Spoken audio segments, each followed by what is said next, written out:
কবি রিয়া আইচ, বাড়ি পূর্ব বর্ধমান জেলায়, কিন্তু কম্পিটিটিভ পরীক্ষার প্রস্তুতি নেওয়ার জন্য বর্তমানে তিনি বেলঘরিয়ায় থাকেন। ছোটবেলা থেকে বিভিন্ন গল্প ও কবিতার প্রতি আকর্ষণ, বিদ্যালয়ে বার্ষিক পত্রিকা লেখার মাধ্যমে তার লেখালেখির জগৎ শুরু। বর্তমানে তিনি কয়েকটি প্রকাশনীর সঙ্গে যুক্ত রয়েছেন। আমার লেখার স্বপ্ন। ও মেয়ে, নাম কি তোমার? কুসুমবালা নাম গো আমার। বাহ, মিষ্টি তো বেশ।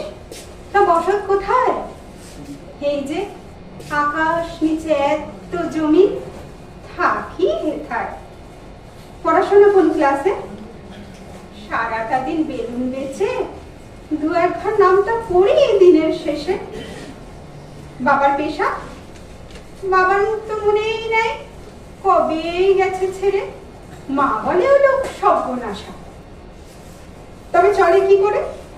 আমি সারাটা দিন বেলুন বেচি, আর মা বাবুদের ঘরে ঝিয়ের কাম সারে। এভাবেই কি চলবে?